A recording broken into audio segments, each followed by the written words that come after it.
À l'UNESCO, le bras armé de l'ONU pour la culture et l'histoire. La caisse de résonance de la mémoire universelle. Comme tous les ans, l'UNESCO organise une journée mondiale de commémoration de l'esclavage. Mais dans les discours des orateurs, la traite décrite par Kessel, la traite vers le monde arabe, est absente. Je voudrais, au nom de l'UNESCO, vous remercier pour célébrer une des plus grandes tragédies de l'humanité, la traite négrière et l'esclavage. Depuis le Sénégal et depuis toute l'Afrique, des millions de personnes ont été déportées, non pas vers les Amériques, mais vers le monde arabo-musulman. Selon les dernières études, ils furent entre 15 et 17 millions. Cette traite a duré pas moins de 1400 ans, du 7e au 20e siècle.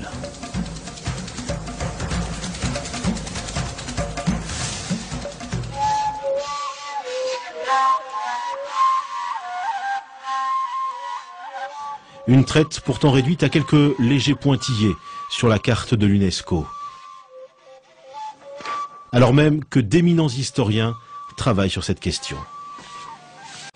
Salah Trabelsi est l'un des meilleurs spécialistes des traites musulmanes.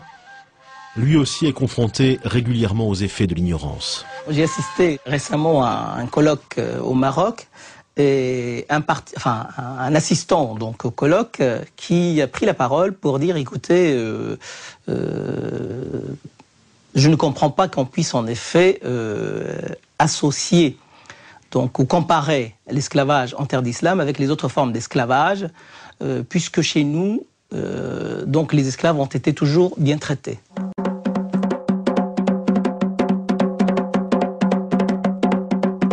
Pourquoi le monde, l'Europe, les Arabes, ont-ils voulu oublier cette histoire?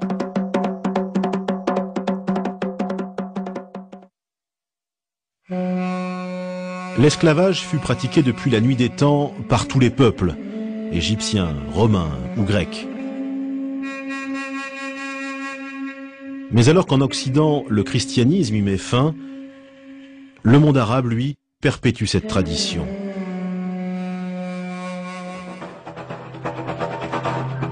Au 7e siècle, tout s'accélère avec l'arrivée de l'islam et les conquêtes des troupes musulmanes qui contrôlent rapidement de larges territoires.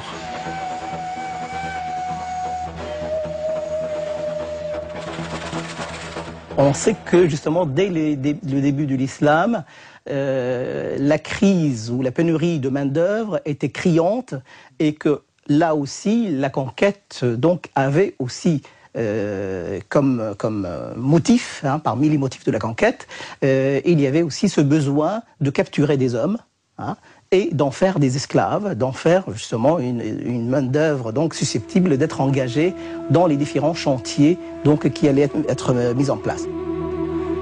À partir du 7e siècle, dans l'ensemble du monde musulman, les esclaves sont très vite omniprésents. Leur place est même plus importante qu'on ne l'a longtemps pensé.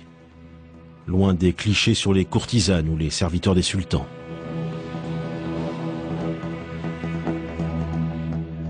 La recherche aujourd'hui montre que les effectifs d'esclaves étaient plus importants et qu'ils existaient non seulement dans les demeures bourgeoises, mais qu'ils existaient aussi dans les campagnes, et qu'ils étaient employés non seulement en tant que travailleurs domestiques, mais aussi en tant que travailleurs productifs, sans parler de l'armée, etc. Il y a parallèlement à cela une réalité terrible qui est celle des esclaves qui travaillaient dans les mines, des esclaves qui travaillaient dans les chantiers hydrauliques, des esclaves qui travaillaient dans les mines de sel.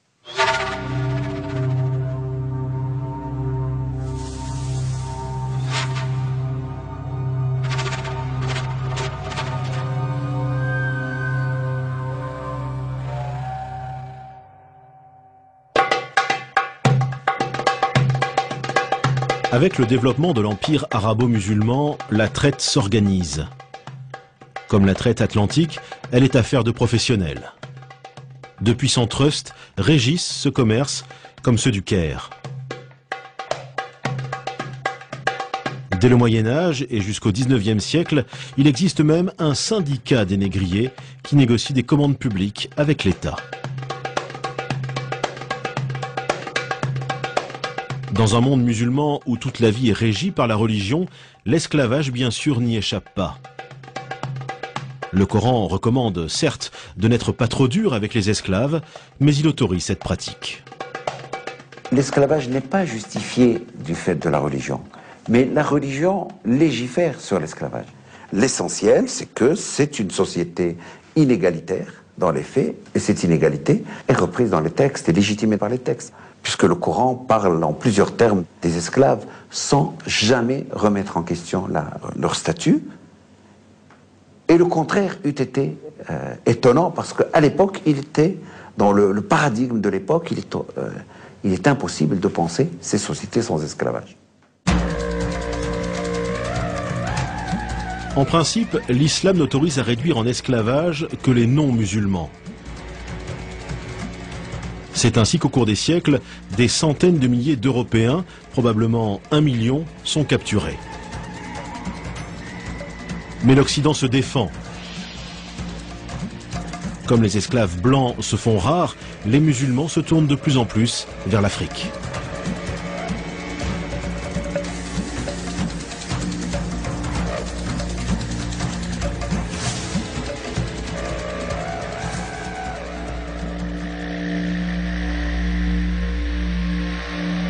En Afrique, de nombreux Noirs sont musulmans.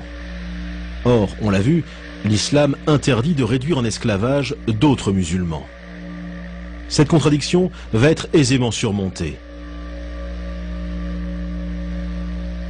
À mesure que le continent noir devient le principal réservoir d'esclaves, se développe un racisme qui justifie l'esclavage, comme dans la traite atlantique en somme. Il faut dire que bien avant que les chercheurs européens de l'anthropologie physique n'élaborent au XIXe siècle les théories raciales et fantaisistes que l'on sait, dans le monde arabe, on avait déjà figé dans le temps et de manière presque irréversible l'infériorité de l'homme nègre. Et cela par des érudits qui étaient respectés et très écoutés comme Ibn Khaldoun. Ibn Khaldoun, grand lettré du XIVe siècle, qui pourtant écrit « Les seuls peuples à accepter l'esclavage sont les nègres, en raison d'un stade inférieur d'humanité, leur place étant plus proche du stade animal. » Il est sûr qu'il y a, et là justement j'ai montré qu'il y a beaucoup de qualificatifs, beaucoup disons toute une vision du noir, de l'esclave, comme un être inférieur, etc. Il y a plusieurs termes en arabe. Pour dire esclave, on dit abd. On va dire ghulam, zinji, on va dire aswad. Alors, ce qui est intéressant, c'est que le terme de aswad veut dire noir. Hein? Zinji va également s'appliquer aux noirs issus de la région, donc de l'Afrique orientale. Donc, on va progressivement assister à ce que la connotation régionale ou ethnique devienne l'équivalent d'esclave. Hein? Et encore aujourd'hui, dans les sociétés maghrébines, à titre d'exemple, dans le sud de la Tunisie, plutôt que de dire noir, on dit un esclave, on dit abd. Au nom de ces théories, l'Afrique connaît 14 siècles de chasse à l'esclave. Des attaques menées par des soldats dans le cadre de guerre ou par des bandes armées aux ordres de marchands. Ces attaques, bien sûr, sont d'une violence inouïe. C'est le feu qui est mis dans les cases. C'est des attaques frontales, bien sûr, contre des populations démunies de défense. Et bien sûr, par la suite, bien sûr, c'est un arrachement donc de ces personnes à leur famille, à leur pays. Pour capturer un esclave, les assaillants tuent en moyenne 2 ou 3 personnes. Et dans les villages, il y a une marchandise que l'on recherche particulièrement. En tant que marchandise, bien sûr, l'enfant donc est plus à même d'être réadapté, d'être acculturé, d'être maîtrisé, hein, alors qu'un adulte, il aurait tendance à ne pas accepter sa servitude.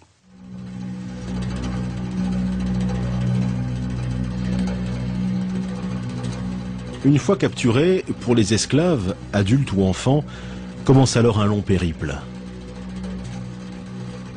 Pendant plus de 1400 ans, la traite suit quasiment les mêmes chemins. Si la route de l'Atlantique a laissé des traces dans l'histoire, le Sahara, lui, a effacé celle des esclaves. 7 millions de personnes y auraient transité sous la conduite de négriers appelés des galabes, des bouviers. On ne distingue pas les esclaves des troupeaux d'animaux. La traversée du désert vers le Maghreb ou le bassin du Nil dure d'1 à 3 mois dans des conditions terribles. Certaines études ont semblé montrer que c'est d'abord ce premier voyage à l'intérieur du continent qui est qui fait le plus de victimes. Seuls ceux qui étaient en très bonne santé donc, pouvaient arriver donc, au terme de la caravane. Manque d'eau, maladie, épuisement, 20 à 30% des captifs succombent. Une mortalité qui approche celle de la traite atlantique. Les esclaves sont également transportés par bateau vers la péninsule arabique ou le Caire. Jusqu'au XXe siècle, 8 millions de personnes auraient ainsi été déportées par la mer Rouge. Ils sont entassés dans des boutres, dans des conditions qui, là encore, n'ont pas grand-chose à envier aux navires négriers européens.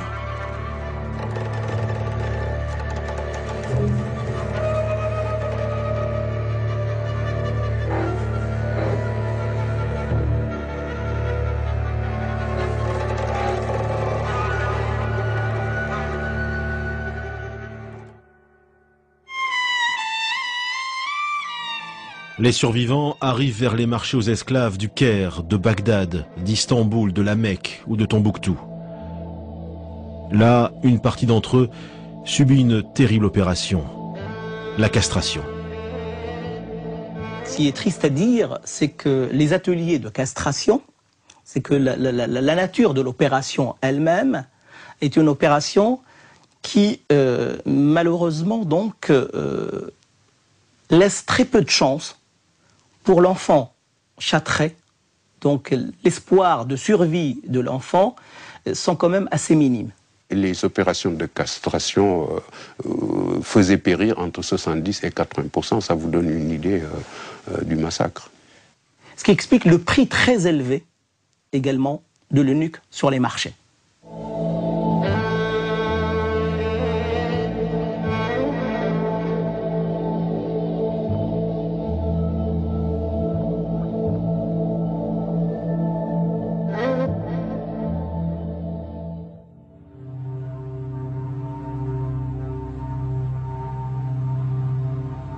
Malgré sa cruauté, la traite orientale a duré jusqu'au début du XXe siècle, sans être remise en cause.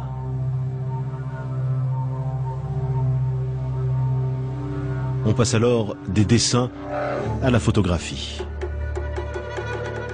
En 1880, des voyageurs anglais découvrent et photographient ces bateaux chargés d'esclaves.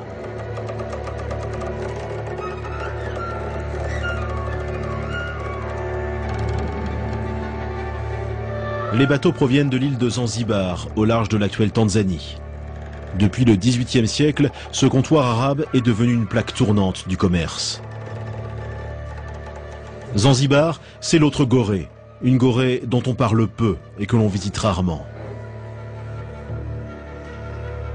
Chaque année, environ 15 000 esclaves sont parqués ici, dans des conditions épouvantables, avant d'être déportés vers l'Arabie, voire le Brésil.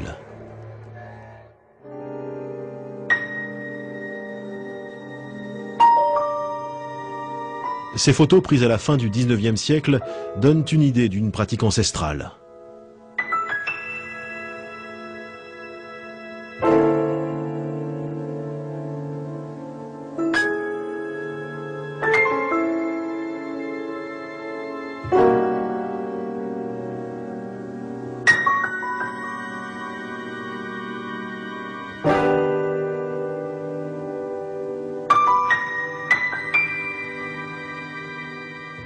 Ce cliché, tout aussi exceptionnel, montre des esclaves au travail, dans une plantation de clous de girofle. En 1830, 100 000 esclaves travaillent dans les plantations de Zanzibar. Ils sont soumis aux mêmes tâches qu'aux Amériques.